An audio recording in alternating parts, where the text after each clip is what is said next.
Malam itu, Andin harus pulang larut setelah lembur. Ia memilih jalan pintas melewati sebuah gang sempit yang terkenal sepi. Di ujung gang itu ada sebuah rumah tua yang sudah lama kosong. Konon katanya bekas rumah dukun yang meninggal misterius. Saat melewati depan rumah itu, Andin merasakan udara mendadak dingin. Lebih dingin dari biasanya. Lampu jalan di atas kepalanya berkedip, lalu mati. Hanya tersisa cahaya ponselnya yang redup. Tiba-tiba, dari dalam rumah tua itu terdengar suara langkah pelan. Tok, tok, tok. Andin berhenti. Jantungnya berdetak kencang.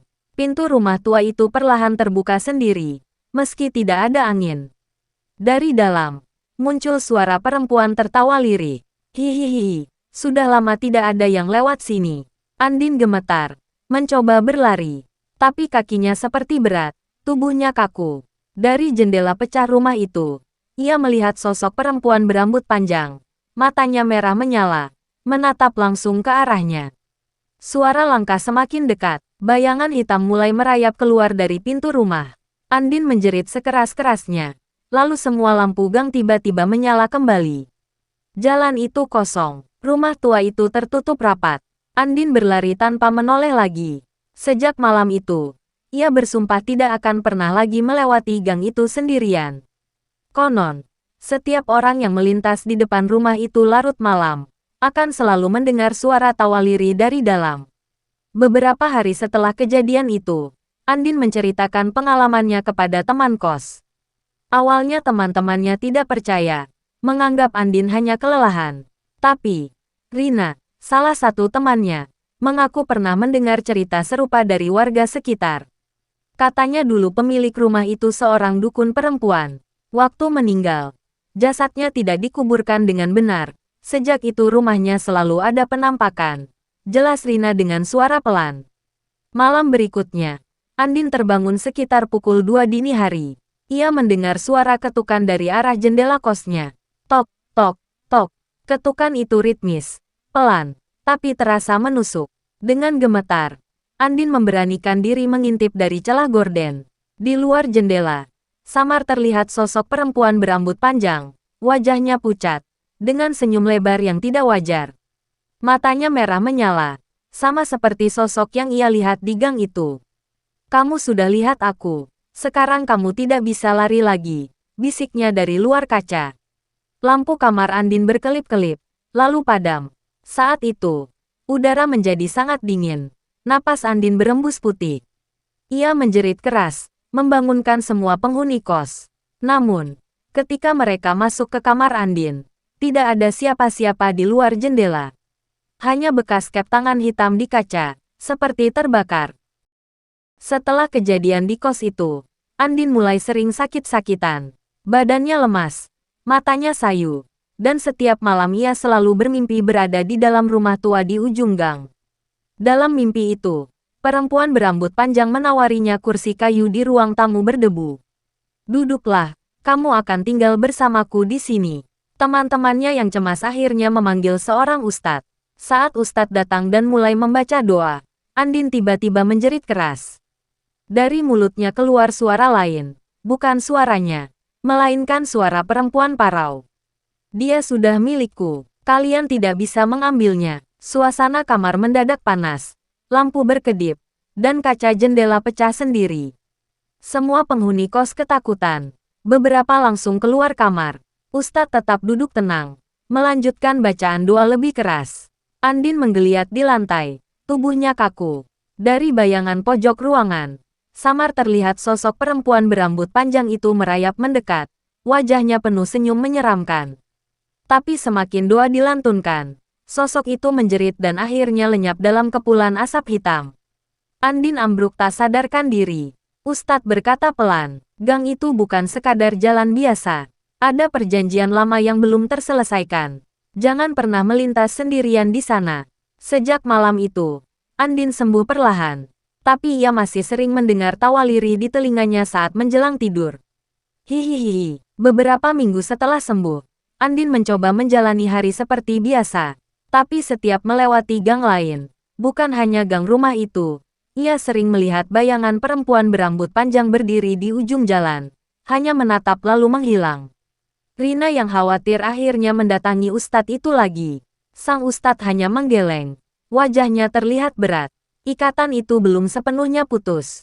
Perempuan itu akan terus mencari, sampai ada yang menggantikan posisimu. Malam berikutnya, sebuah kabar mengejutkan datang. Seorang warga yang nekat masuk ke rumah tua di ujung gang ditemukan pingsan dengan mata melotot. Mulutnya terbuka seakan menjerit.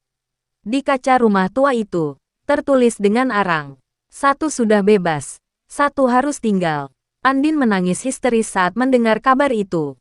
Ia sadar, perempuan itu masih menginginkan dirinya kembali. Sejak malam itu, setiap kali Andin menutup mata, ia selalu mendengar suara yang sama, membisik di telinganya. Giliranmu sebentar lagi. Beberapa hari kemudian, Andin memutuskan untuk meninggalkan kos dan pindah ke rumah keluarganya di luar kota. Ia pikir dengan begitu, gang terkutuk itu akan jauh darinya. Namun pada malam pertama di rumah barunya, saat ia hendak tidur, Andin mendengar suara ketukan pelan di pintu kamarnya. Tok, tok, tok. Dengan hati-hati ia membuka pintu. Tidak ada siapa-siapa. Koridor rumah kosong. Ia kembali ke tempat tidur, berusaha menenangkan diri. Tiba-tiba, kaca cermin di sudut kamar berembun. Dari balik embun itu muncul tulisan perlahan. Kamu bisa lari, tapi tidak bisa sembunyi. Andin menjerit keras. Dari cermin itu, sosok perempuan berambut panjang mulai merayap keluar. Wajahnya tersenyum lebar, matanya merah menyala. Suara tawa lirih itu kembali memenuhi ruangan. Hihihihi. Sosok itu keluar sepenuhnya dari cermin, mendekati Andin yang sudah tak mampu bergerak. Ia berusaha membaca doa, tapi lidahnya terasa keluh.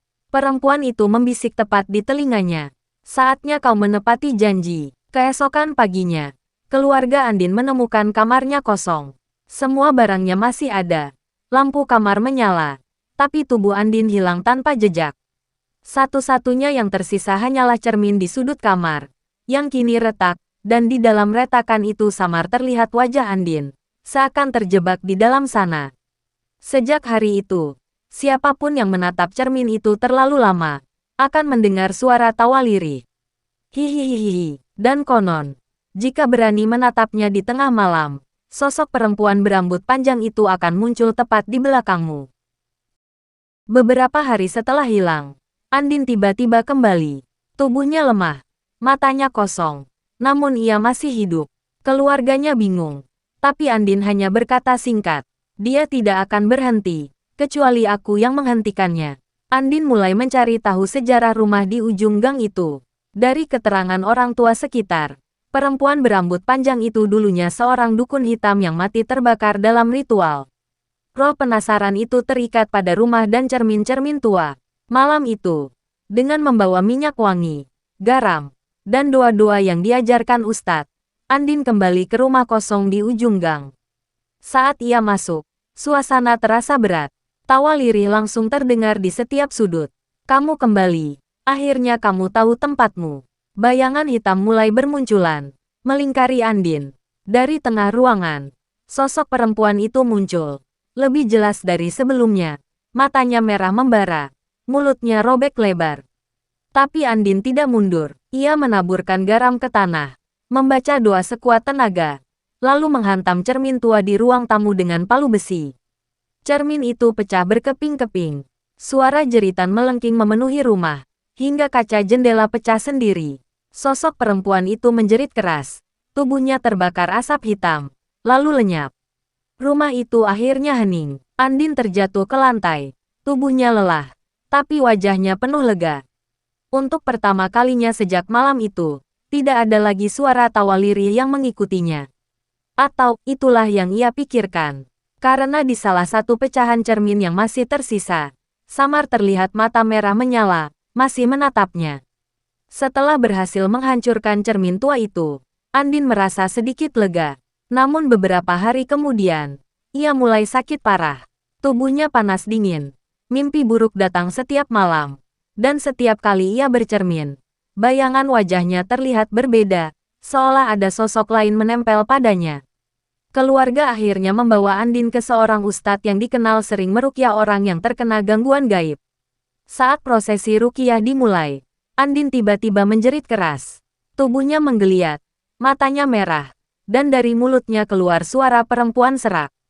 Dia milikku, jangan ganggu aku. Ustadz terus membaca ayat-ayat suci, menyiramkan air yang sudah didoakan ke wajah Andin. Tubuhnya bergetar keras, lalu mendadak tenang. Tapi dari balik mulutnya terdengar suara tawa lirih. Hihihihi, kalian pikir ini cukup? Suasana ruangan menjadi berat, lampu berkedip, bahkan kaca jendela retak. Ustadz tidak berhenti, terus melanjutkan bacaan hingga Andin terjatuh pingsan. Beberapa menit kemudian, suasana kembali normal. Andin sadar perlahan, matanya kembali jernih. Ia menangis sambil memeluk ibunya. Tubuhnya terasa ringan untuk pertama kalinya. Ustadz hanya berpesan singkat, jangan pernah kembali ke rumah itu. Setan di sana belum benar-benar hancur, hanya terikat lebih dalam. Kalau kamu melawan lagi, bisa jadi dia akan ikut menjemputmu selamanya. Andin mengangguk, tapi dalam hatinya, ia tahu hubungan itu belum selesai. Karena malam itu, saat ia menutup mata, suara lirih kembali terdengar di telinganya. Kita belum selesai, Andin. Sejak di Rukiah, Andin memang mulai pulih. Namun ia tidak pernah lagi berani mendekati gang terkutuk itu. Warga sekitar pun menutup rapat rumah tua di ujung gang, membiarkannya terkubur bersama rahasia kelam yang tak boleh dibangunkan. Meski begitu, kadang saat malam sunyi, beberapa orang yang lewat masih mengaku mendengar suara tawa lirih dari balik rumah itu. Hihihihi, konon, siapapun yang sudah melihat sosoknya, tidak akan pernah benar-benar bebas.